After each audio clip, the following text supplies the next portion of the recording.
Welcome to the Deep Dive. Today, we are plunging right into a really significant, compelling legal battle. I'm talking about the federal trial of Sean Diddy Combs. Yeah, it's huge. You know, think about it, a giant of hip-hop. His name just synonymous with launching legends, shaping a whole era of music. And now, he's at the center of this legal storm that could completely rewrite his story. Absolutely. So our mission today, as always, is to cut through all the noise, pull out the really key insights from everything we've looked at, and give you a clear path to understanding what's going on in this complex case. And it's striking, isn't it, how quickly this all escalated? I mean, it started with whispers, some civil suits, and boom, now it's a major federal sex trafficking and racketeering case. Right. This isn't just celebrity gossip anymore. When you start hearing comparisons to R. Kelly, Jeffrey Epstein, even, mentions alongside someone like former President Trump in terms of federal scrutiny. Wow. It just shows you the gravity. It goes way beyond the headlines. Okay, let's unpack that a bit. Because Sean Combs, I mean, he built an empire, right? Bad Boy Records. I think Biggie, Faith Evans, Mary J. Blige. Icons. Total icons, plus fashion, spirits. He's 55, built this monumental legacy. But now, the picture federal prosecutors are painting, it's starkly different. Much, much darker. It really is. So back in May 2025, he was indicted on 5 specific federal charges. There you go. You've got 2 counts of sex trafficking by force or coercion, 2 counts of transporting people for prostitution, and then the big one, the most serious, racketeering conspiracy under RICO. RICO. And prosecutors aren't just saying he did a few bad things. They're alleging he led a criminal enterprise, that he systematically manipulated women. What were the alleged methods? Through threats, violence, drugs, surveillance, even financial coercion. It's a whole system they're describing. So at the heart of their case, what's the prosecution really leaning on? What's the core evidence? It really boils down to the testimonies. Yep. Powerful, very detailed accounts from 2 key women. Cassie Ventura, Cassie. Exactly, Cassie. And another woman known only as Jane. Right. And their claims are intense. Drugged, surveilled, coerced into sex acts with male escorts, stuffed Combs allegedly called freak-offs or hotel nights. So the prosecution's whole strategy is to show this wasn't isolated. It was a pattern, a disturbing pattern of behavior stretching back nearly 2 decades. Almost 20 years. And they're trying to paint a picture of someone very calculated, it sounds like. Definitely. We heard claims, that he ordered assaults on rivals, paid off hotel staff to get rid of surveillance tapes, hired fixers to keep people quiet. I mean, legally speaking, how tough is it to prove that kind of systematic pattern over such a long time? That is the challenge, absolutely. That's the crux of it for the prosecution. They have to connect all these dots, these alleged incidents, into one cohesive criminal enterprise. Right. So testimony like Cassie's becomes crucial. She described these nights allegedly being drugged, filmed, forced to have sex with escorts while Combs watched. It's incredibly graphic testimony. And it's designed to establish that coercion, that control, which is central to the charges. It's not just about bad acts. It's about the system of control. And to back that up, there was other evidence presented too, right? Like the FBI agent's testimony. Yes, exactly. The agent testified Combs paid $100,000 in cash. $100,000. To a hotel security guard in L.A. The specific reason: to stop a sex tape from getting out. Wow.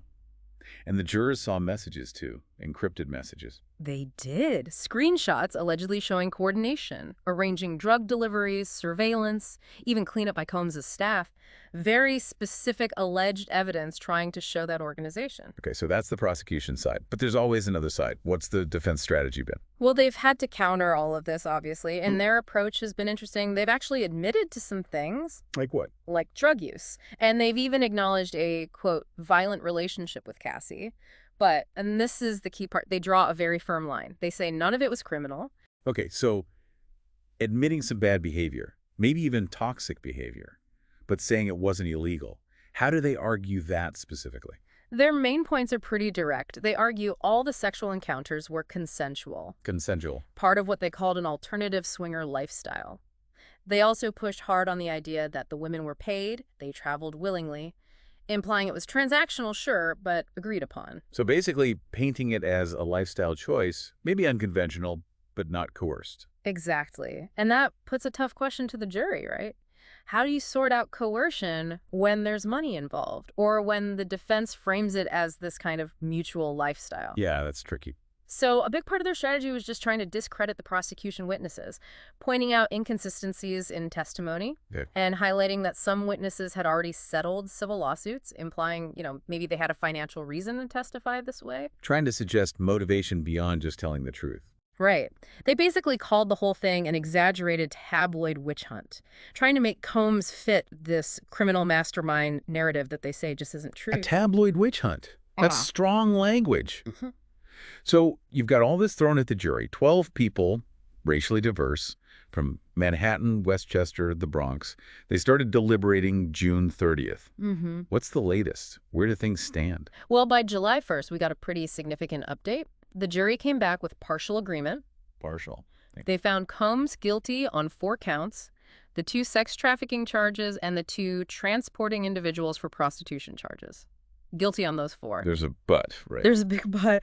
They were deadlocked on the most serious charge, the racketeering conspiracy, the RICO charge. Deadlocked? What does that mean exactly? It means they couldn't agree. They actually sent a note to the judge saying jurors had unpersuadable opinions on both sides of that RICO charge. Unpersuadable opinions. That sounds serious, like a deep division. It really is. A very serious sign of division in the jury room on that specific count. So what happens now? The judge told them to keep trying on that one charge. Yeah, the judge instructed them to continue deliberating, try to reach a consensus on that final count. But if they stay stuck like this, Then what? then a mistrial on that one RICO charge is a real possibility. They'd have the convictions on the other 4, but the RICO count could end in a mistrial. Okay, this RICO charge keeps coming up as the big one, the difficult one. Why is it such a hurdle? What makes racketeering so much harder to prove or agree on? Okay, think about it like this. RICO isn't usually for prosecuting just one crime, like, say, a single bank robbery. Right. It was originally designed to go after organized crime, like the mafia. It targets the whole structure of a criminal group. The whole operation. Exactly. So prosecutors don't just need to prove Combs did bad things. They need to prove he operated an organization, an enterprise that committed at least 2 related crimes as part of a coordinated ongoing effort. Okay. So it's not just individual acts. It's proving an organized criminal system was in place, led by him. Precisely. And that's a much, much higher bar for the jury. They have to believe this was truly organized crime, not just a series of, individual awful behaviors. Which explains why they might agree on the specific trafficking acts, but struggle with the overarching conspiracy charge. It absolutely does. That distinction is likely right at the heart of their deadlock. Man, it's a staggering situation, isn't it? To go from this global icon status to potentially facing, what does he face now, depending on this final verdict? If somehow the jury does come back and convict on RICO, he could face life in prison. Life. But even without the RICO conviction, just based on the 4 counts they have found him guilty on the sex trafficking counts, those alone carry serious time. We're talking potentially 15 years to life. 15 to life, even without RICO. Yeah. And sentencing will be scheduled for later this summer. That's the expectation, yes. Later this summer. And you have to think, beyond prison time, the fallout is just immense. Oh, completely. Potential loss of control over his businesses, the empire he built. Right. Almost certainly more civil lawsuits coming. And really, effectively, just being erased from public life as we knew him. It's a total reevaluation of a legacy. Yeah, it really is. This trial, I think, has cracked open a really significant window. You're seeing the intersections of massive celebrity power, these very serious allegations of sexual abuse, and how the federal legal system tries to handle it all. It's become this case study almost, in where extreme luxury and access met alleged coercion, and the legal system is grappling with that line. Where does consent end, especially with power imbalances, and where does crime begin? It's a heavy question, and whatever that jury finally decides on this last count, one thing feels really clear. The Sean Combs trial. It's going to be remembered, not just for who was on trial, but maybe more for what it forced us to look at about influence, about silence, and about survival in the shadow of fame. Something to really think about.